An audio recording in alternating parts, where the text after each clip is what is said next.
£13.27 plus £14. Hi. Yes, Rob. Brought you a coffee. Oh, thanks.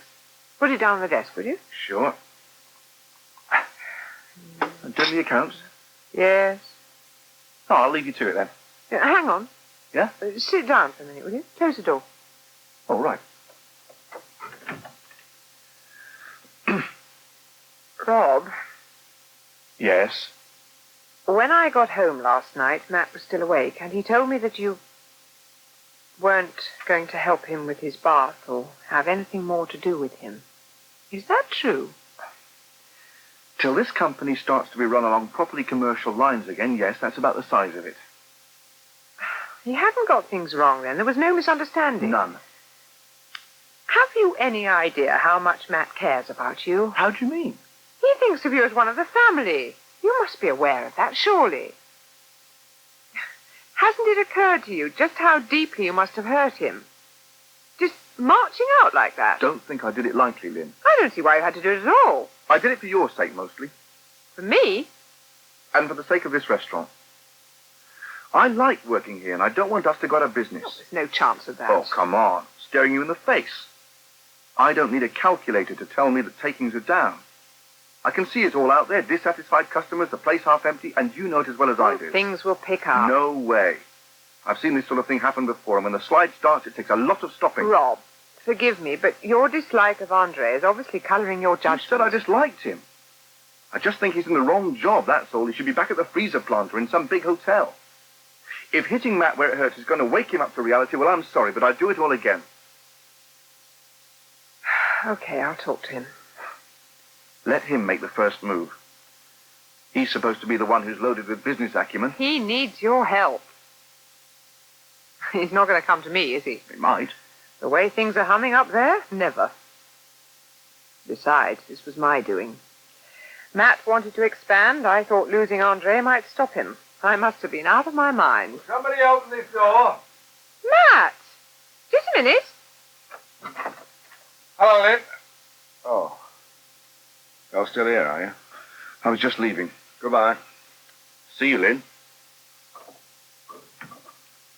Well, to what do I owe the pleasure of this unexpected visit?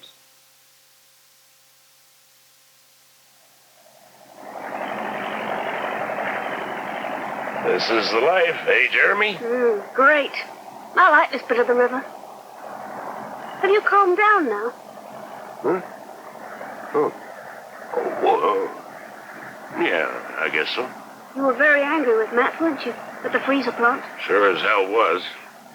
Seemed funny. Somebody shouting at Matt. It's usually the other way round. You get along okay with Matt, don't you? Oh, yes. But he shouts too much. I like Bill.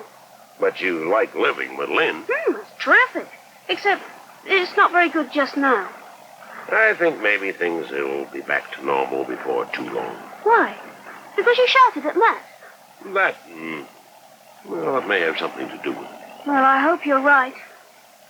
Are we going all the way tomorrow? If you like. Hey, can I take the wheel? She's all yours, number one.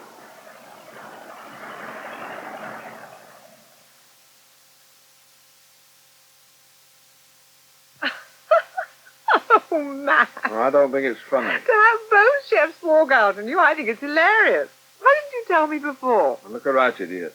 Oh, aye. You're telling me now. Well, somebody's got to cook those blasted meals for Brad by Monday lunchtime.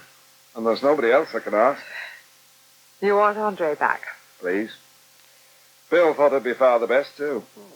Andre will be needed here today and tomorrow. Well, it's Sunday. It's his day off. Yeah, but if you were to ask him nicely.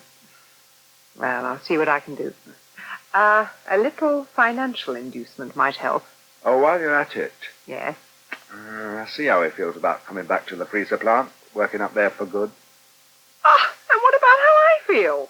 Well, I am asking you nicely. I could say the present arrangement suits me perfectly. You could. I could say that things had never been better. Yes, you could, but you'd be lying. Yes, I would. It's been a nightmare, Matt. You should have told me. I didn't want to admit it. Yes, well, some people are just big-headed. Aren't they just? We are utterly useless working separately. We've got to pull together. Yes. And things were so good before. Both halves of the company were really doing well. Everything running smoothly. That's what we've got to get back to. Oh, not on your Nelly. What? If you mean what I think you mean, there's no question of going back. I've got no intention whatever of chucking in Brad's big contract. Well, expansion's still the name of the game. So, how about it, love? I don't know what to say, Mr. Tyson. Fancy you bringing these all the way over here. Well, I'd finished them. Yes, but I'd have gladly come over to Minden Road and collected them in the van. You shouldn't have gone to all this trouble. It's no trouble, Mr. Tulley. I don't know what to say. And look at them figures. This book's a work of art. I'd no more have been able to do that than fly in the air. It all balances, too. Magic, isn't it? Oh, I don't doubt it. You're as good as an accountant, you are. Better. Well, as long as you're pleased. Pleased. I only wish there was something I could... Hey, I'll tell you what. How many hours did you put in? No, Mr. Tulley. But you're entitled to payment. Absolutely out of the question. Ah, well, just as you like.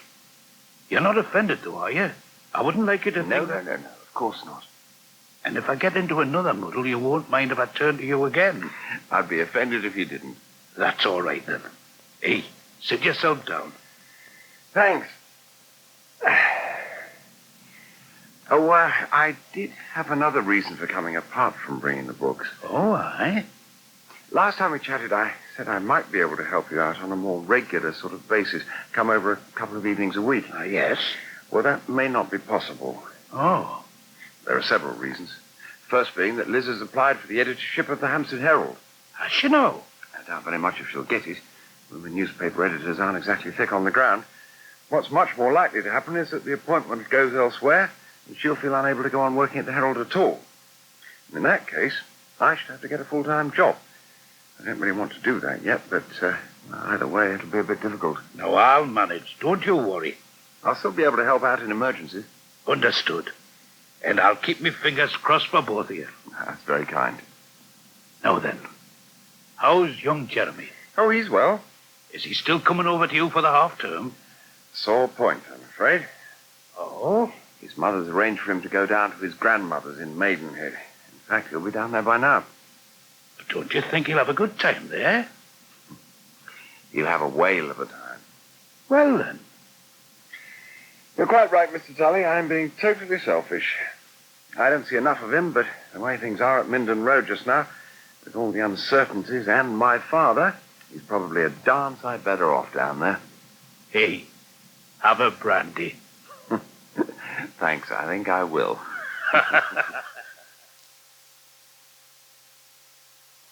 It was super, Grandma. We went all the way up to Marlow and back. Did you dare? Oh, your hands are like blocks of ice. And I steered. Skipper said I did it very well, didn't you, Skipper? Well, at least you didn't think anything. You said I did it very well. I'm sure you did, Jeremy. Brad's only joking. Oh, are you sure? Brad. Now, why don't you go up and get out of those things and I'll ring for tea. Great. Sounds just fine. Bradley, I want you to stay here. Oh? Run along, Jeremy, dear. See how quick you can be. Time me. We will. You're calling me Bradley. What have I done? Lynn's phoned. She sounded very worried. Yeah? She said I was to tell you that under no circumstances is her chef prepared to go back and work at the freezer plant. He's not. Emphatically not. Win some, lose some. Is that all you have to say? Just about all I can think of at the moment. You're completely irresponsible. You lose your temper with Matt, you throw everything into disarray, and then when it's all in little pieces around you, you shrug your shoulders and walk away. That's leadership for you. I think I'll just go up and get... Bradley, What now? I haven't finished. Huh? Lynn wants you to ring her. What about? Well, she's asking you to release them from the clause in the contract. Lynn wants me to release them from the clause. She's speaking for priors, the whole shooting match? Yes. Well, that doesn't sound like disarray to me, Joni. That sounds like the first step back to sanity. But are you going to help? The clause stands. Then what are they going to do?